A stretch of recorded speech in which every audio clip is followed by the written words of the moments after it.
Soc Borja de Riquer, historiador. Vull presentar-vos el llibre aquest que he dirigit, Vides catalanes que han fet història, que recull 120 biografies de catalanes i catalans des de l'antiguitat més llunyana fins pràcticament al segle XXI. Per què les biografies?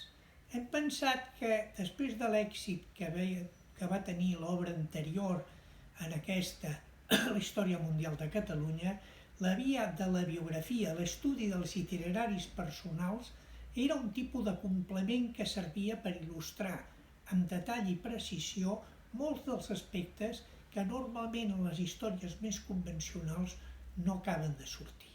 Aquí hi ha personalitats diferenciades, des de gent molt rellevant fins a gent poc coneguda, però que és molt significativa dins del seu món social o dins de la seva època.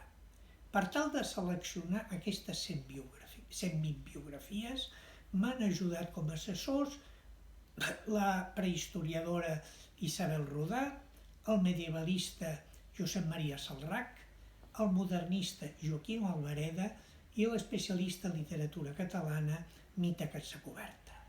Realment la selecció no ha estat fàcil, atès que algunes d'elles, d'aquelles personalitats que estaven vives, hem decidit que calia no incloure-les i per tant ens hem cenyit a gent que hi havia traspassat.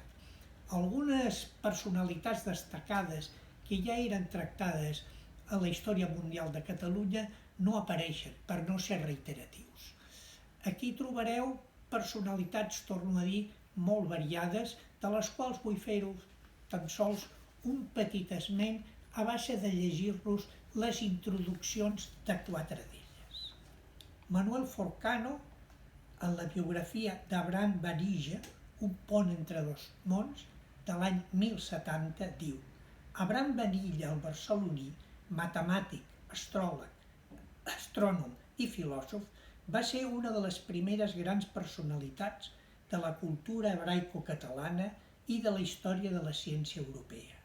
Compilador i traductor, fou un dels transmissors del llegat cultural i científic del món àrab vers els savis i erudits jueus i cristians.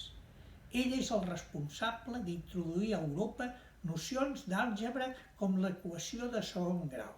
Va ser, a més, un gran forjador de vocabulari científic i un bon grapat de mots nous que creà ell formen part avui de l'hebreu modern.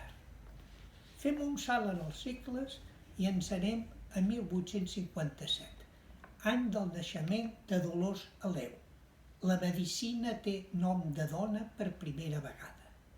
Dolors Aleu és la primera dona que es llicencià en medicina i cirurgia a l'estat espanyol. La seva tesi doctoral fou un escrit revolucionari en defensa dels drets de la dona. Va exercir durant 25 anys com a especialista en ginecologia i medicina infantil a Barcelona, atenent a dones i a nens de tots els nivells econòmics i socials i dedicant-se tots els seus esforços a treballar en la construcció d'una societat més justa. És la biografia de Núria Cuyàs.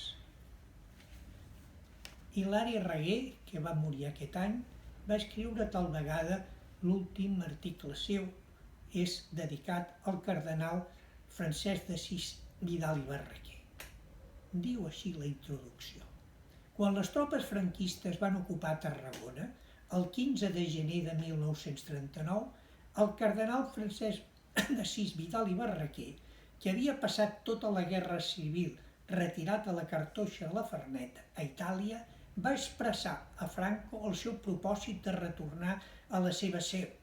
Franco, que tenia afició d'encunyar frases per l'eternitat, va fer dir que no podia tornar a Espanya perquè s'hi havia fet incompatible per la seva actuació remota, passada i presente.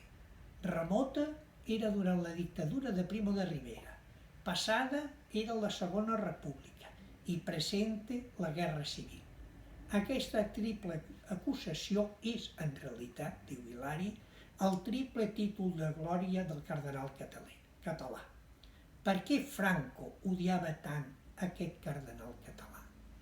Ho trobareu aquí en aquesta biografia, juntament amb l'altra gent interessada. Per exemple, la mateixa Irene Polo, una intrèpida reportera de la República realitzada per Antònia Carrés i Pons. Us llegeixo només la frase final. Va ser una dona moderna, cosmopolita, valenta, reivindicativa, aventurera, optimista i fascinant, que encara cal reivindicar. Moltes són, per tant, les persones, les dones i els homes, uns coneguts, altres no tants, que apareixen en aquestes 120 biografies en les vides catalanes que han fet història.